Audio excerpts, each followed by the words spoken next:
এর মধ্যে তিনটা বাঘ ছিল। সে প্রতিদিন চন্দন ঘুরে ঘুরে কংসকে মাখাতো। সে তীব্রক্রা, তার নাম ছিল কুব্জা। সে মনে মনে আমরা এখন শ্রীখণ্ডতে এসেছি। মাখাতে পারতাম, জীবন আমার সার্থক হয়ে যেত। শ্যাম গৌরী অঙ্গে দিব চোয়া চন্দনের বন্ধন। শ্যাম গৌরীকে যদি মাখা, গৌরী মানে কি এখানে শ্রীমতী রাধিকাদের সন্ধ্যার সময় অত্যন্ত সৌম্য কান্তি। তাকে দেখার সঙ্গে সঙ্গে গোপীগণের আনন্দ। কে এসেছেন? সকালবেলা যখন শুনল ভগবান কৃষ্ণকে নিয়ে যাওয়ার জন্য, কৃষ্ণ যদি না থাকে বৃন্দাবন অন্ধকার, বৃন্দাবন বিহারীকে বাদ দিয়ে বৃন্দাবন তো অন্ধকার। ব্রজের গোপীগণ কৃষ্ণকে কিছুতেই যেতে দিবে না। তারা মনে করেছে যে রথের চাকা তলা পড়ে মৃত্যুবরণ করবো, আমরা মারা যাব, কৃষ্ণকে কিছুতেই মথুরাতে নিয়ে যাওয়া হবে না। আমার কেউ কেউ বলছে দড়ি ধরেছেন, রথের দড়ি, অনেক বাড়িতে ফটো দেখা যায়। কৃষ্ণকে কিছুতেই বৃন্দাবন থেকে মথুরায় নিয়ে যেতে দিবে না। তোমার নাম অক্রুর কেন? তুমি তো খল প্রকৃতির লোক। আমাদের প্রাণকে ভগবান কৃষ্ণচন্দ্র, প্রাণ যদি চলে যায় আমরা বাঁচবো কাকে নিয়ে? সবাই তো কান্নাকাটি করছে ব্রজের গোপীগণ।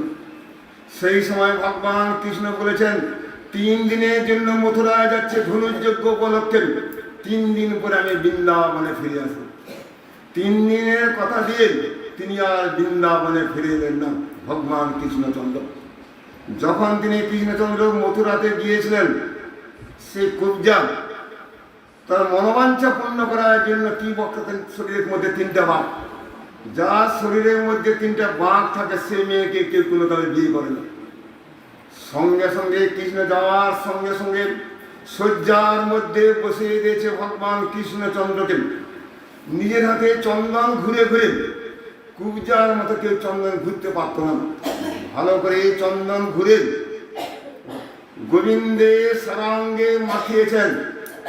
গোবিন্দে চন্দনের বিনিময়ে স্বয়ং ভগবান কৃষ্ণচন্দ্র চিবুক ধরেছেন। কার? কুব্জা। চিবুক ধরার সঙ্গে সঙ্গে কুব্জা 3টা বাঘ শরীরের মধ্যে থাকল না। 3টা বাঘ মিলিয়ে গিয়ে অপূর্ব সুন্দরী নারী হয়ে গেলেন। কৃষ্ণ তাকে স্পর্শ করেন, সে কখনো অসুন্দর থাকতে পারে না। সেরকম পুতনারা কেসি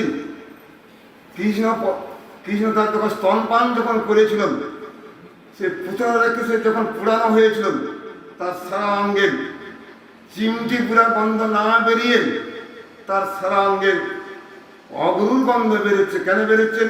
কৃষ্ণ যাকে আলিঙ্গন করে, কৃষ্ণ যাকে স্পর্শ করেন, তার মধ্যে চিমটি পোড়া গন্ধ, দুর্গন্ধ থাকতে পারে না, তার মধ্যে থাকবে সুগন্ধ।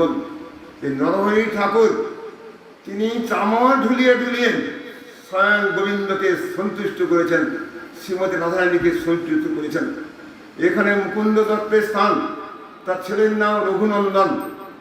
এক সময় চৈতন্য মহাপ্রভু জিজ্ঞাসা করে, মুকুন্দ বলো তো, তোমার ছেলে বড় না তুমি বড়? তুমি তো তার বাবা। তার ছেলের নাম রঘুনন্দন। সেই সময় মুকুন্দ কি বলেছিলেন? আমার ছেলে সবচেয়ে বড়, ছেলেই আমার শ্রেষ্ঠ। প্রভু, ছেলে তোমাকে প্রথম আশ্রয় করেছেন, আমি পরবর্তীকালে তোমাকে আমি আশ্রয় করেছি। গুরুপাদ পদ্ম যিনি আশ্রয় করে থাকে তাকে শ্রেষ্ঠ বলা হয়। সেই জন্য মন্দিরে যখন আরতি করা হয়, প্রদীপটা তাকে দেখানো হয়, প্রথমে গুরুদেবকে দেখানো হয়, তারপরে উচ্চ পর্যায়ে যারা বৈষ্ণব যারা আছে, মর্যাদা রক্ষণময়ী না পারি সইতে। চৈতন্য মহাপ্রভু বলেছেন, ওই যে পঞ্চপ্রদীপের আলো যদি প্রথম যে কনিষ্ঠ বৈষ্ণবকে যদি প্রথম দেখানো হয়, অপরাধ হয়।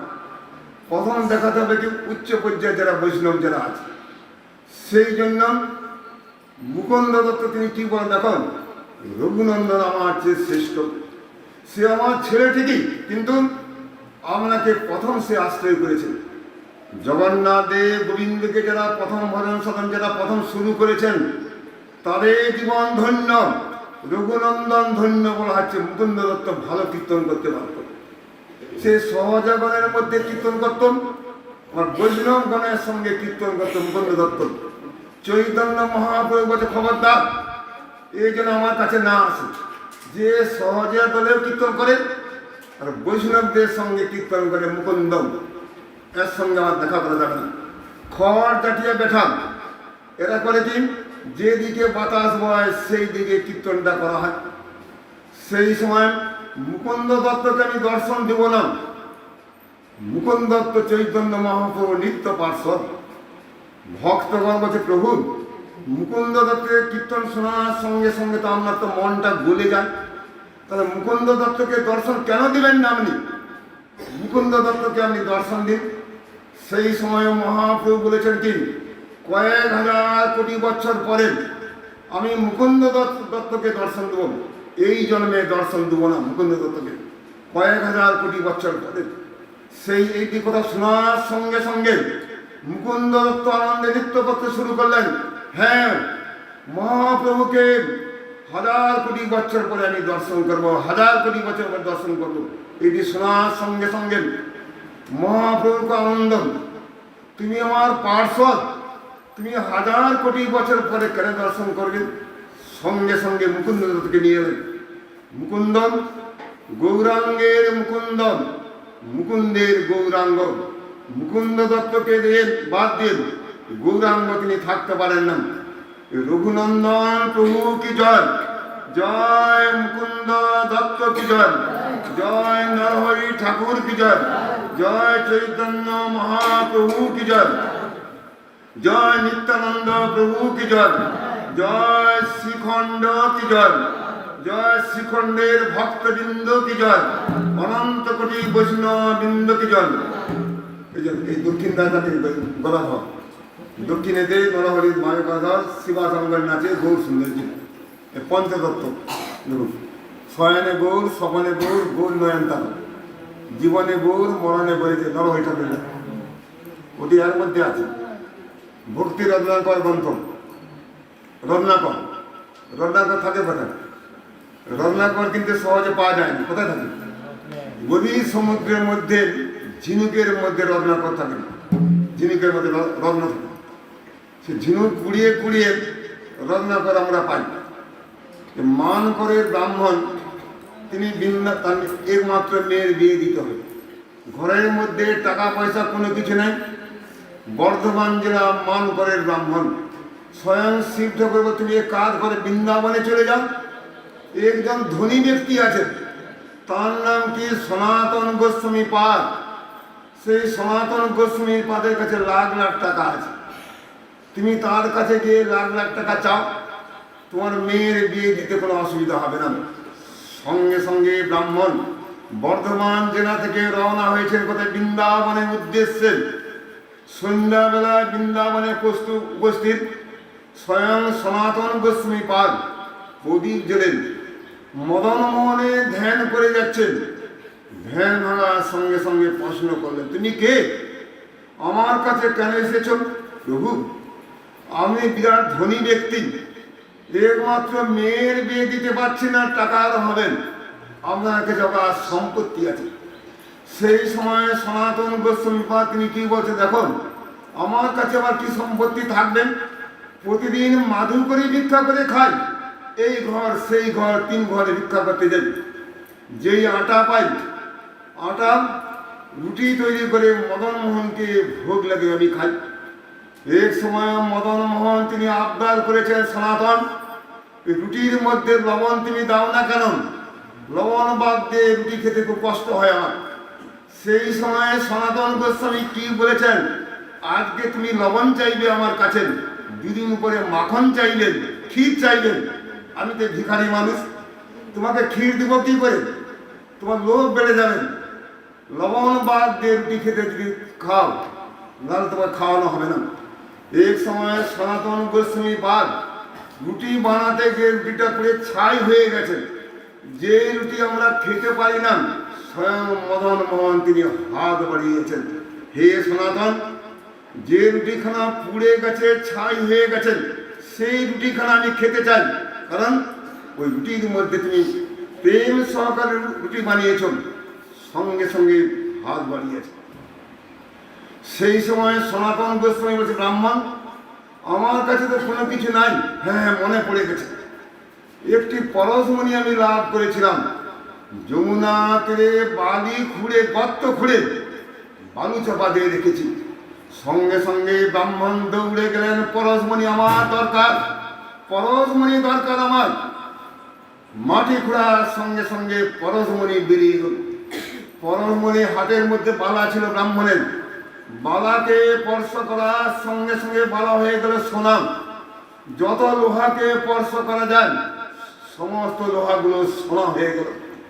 সঙ্গে সঙ্গে ব্রাহ্মণের মনের মধ্যে পরিবর্তন হয়ে গেল, কারণ সমস্ত বালা সোনা হয়ে যাচ্ছে। সঙ্গে সঙ্গে যমুনা জলের মধ্যে পরশমণিকে নিক্ষেপ করলেন। সাধুর কাছে কি এমন সম্পত্তি আছে যার কাছে পরশমণি পর্যন্ত তুচ্ছ হয়ে যায়? নিশ্চয়ই সাধুর কাছে পরশমণি অপেক্ষা আরো মহামূল্যবান সম্পত্তি আছে। সেই সম্পত্তি যদি এক কণা আমি লাভ করতে পারি, সেই কণা লাভ করার জন্য পরশমণি আমার দরকার নেই। এই মনে করে যমুনা জলের মধ্যে নিক্ষেপ করলেন পরশমণিকে। সনাতন গোস্বামী পাদের পায়ে পড়ে গেলেন ব্রাহ্মণ। মেয়ের বিয়ে হোক বা না হয়েছে, বিয়ে হয়ে গেছে, মেয়ে যদি বিয়ে নাও হয় আমি বৃন্দাবন ছেড়ে বর্ধমানে আর যাব না। এই বলে সনাতন গোস্বামী পাদের কাছে থেকে গেলেন মহামূল্যবান সম্পত্তি। কার? মদন মোহনের পাদ পদ্ম, গোবিন্দের পাদ পদ্ম লাভ করেছেন কি সনাতন গোস্বামী পাদ। সেটি লাভ করেছে কি রঘুনন্দন, সেটি লাভ করেছে মুকুন্দ দত্ত, নরহরি ঠাকুর। এরা কি মহাপ্রভুর স্বয়ং ভগবান কৃষ্ণের পাদ পদ্ম লাভ করে ধন্য হয়েছেন। আমরা এত কষ্ট করে এই জায়গাতে এসেছি কিসের জন্য? তাদের পায়ে ধুলি লাভ করার জন্য। এ তো ধুলি নয়, ধুলা নয়, বরের গোপীর পায়ে ধুলি, গৌর ভক্তগণের পায়ে ধুলি লাভ করার জন্য আমরা এসেছি। কোথায়? ব্রজমণ্ডল পরিক্রমা করার জন্য। সেই গৌর ভক্তগণের পায়ে ধুলি যদি মস্তকে ধারণ করি আমরা, তাহলে কি ভক্ত পদ ধুলি আর ভক্ত পদ জল, ভক্ত ভুক্ত শেষ, এই তিন সাধনের ফল। এই জন্য আমরা ভক্তগণের পায়ে ধুলি লাভ করার জন্য এসেছি। আমরা নরহরি সরকার জয়যুক্ত হন, রঘুনন্দন জয়যুক্ত হন, মুকুন্দ দত্ত জয়যুক্ত হন। তাদের কৃপা প্রার্থনা করে আমরা অনেক দূর যাবো এখান থেকে। নানুর চণ্ডীদাসের জন্মস্থান, সে ধোপার ঘাট আছে। ধোপার নাম ছিল কি রামিন। ধোপাকে না দেখলে চণ্ডীদাস কবিতা রাখতে পারত না। তাদের মধ্যে এই জগতের কোনো কাম ছিল না। ওই মেয়ে মানুষকে না দেখলে, কম বয়সের যুবতী মেয়ে, তাকে দেখার সঙ্গে সঙ্গে রাধা কৃষ্ণের স্ফূর্তিকে দেখায় চণ্ডীদাসে। কেবা শোনাইল শ্যামনাম, কানের ভিতর দিয়া মরমে পশিল গো, আকুল করিল মোর প্রাণ। উন্নত পর্যায়ের কথা চণ্ডীদাসে। সেইখানে পৌঁছতে পারতে সন্ধ্যা হয়ে যাবে। ওইখান থেকে যদি সময় থাকেন, কবি জয়দেবের জন্মস্থান কেন্দ্রবিন্দু পদ্মাবতী জয়দেব। ওইখান থেকে বক্রেশ্বর, যার শরীরের মধ্যে 8টা বাঘ ছিল, তার নাম কি অষ্টাবক্র মুনি। ওইখানে স্নান করার সঙ্গে সঙ্গে 8টা বাঘ মিলিয়ে গিয়েছিল। সেখানে আমরা স্নান করি, সে জল নিবন্ধা। কোথায়? বক্রেশ্বর। শরীরে 8টা বাঘ মিলিয়ে গিয়েছিল।